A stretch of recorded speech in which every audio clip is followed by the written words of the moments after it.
A stunning new report shows that the VA is still failing America's heroes, revealing that the department failed to report 90% of potentially dangerous medical providers.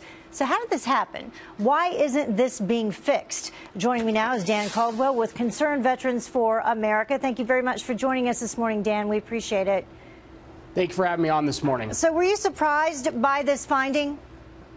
No, absolutely not. This Government Accountability Office report just verifies reporting done by USA Today. This was going on for years up until earlier this year, until the VA took action to stop it. But this is something that was happening in large part because it was difficult to fire bad VA employees, including clinicians, doctors, nurses, etc.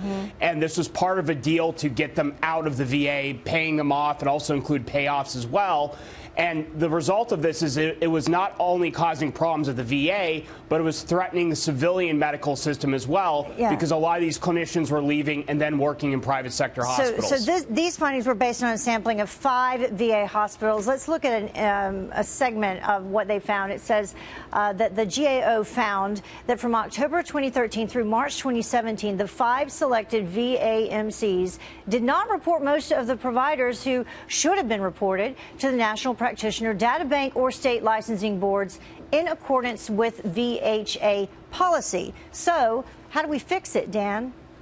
Well, I think the big thing that needs to happen is that the law that President Trump signed into law, the VA Accountability and Whistleblower Protection Act, that needs to be enforced. And President Trump's VA Secretary, Secretary Shulkin, is enforcing it. So you need to actually fire, not pay off, or allow these doctors to leave without being reported to medical boards and get them out of the medical system. And on top of that, just like President Trump campaigned on, you need to give veterans real choice so there's competition and the VA is forced not to engage in this practice so they can keep veterans in the system.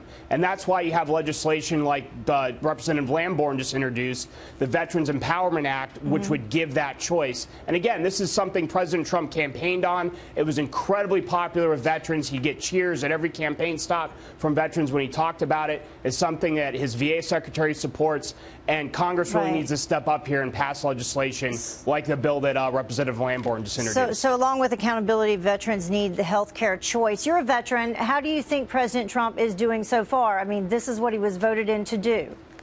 I think that overall this has been a real success story for the administration. I think that the VA, despite these continued problems, is on a better path. But to be clear, as this story shows, there's still a lot of work to be done. They are taking action, but the president and Secretary Shulkin can only do so much themselves. Congress really needs to step up here and pass real VA reform, in particular giving veterans more choice, because that's what they want and that's what they've earned. Working with Congress, we're hearing that a lot these days. Yes, absolutely. Thank you so much for joining us. We appreciate it, and thank you for your service.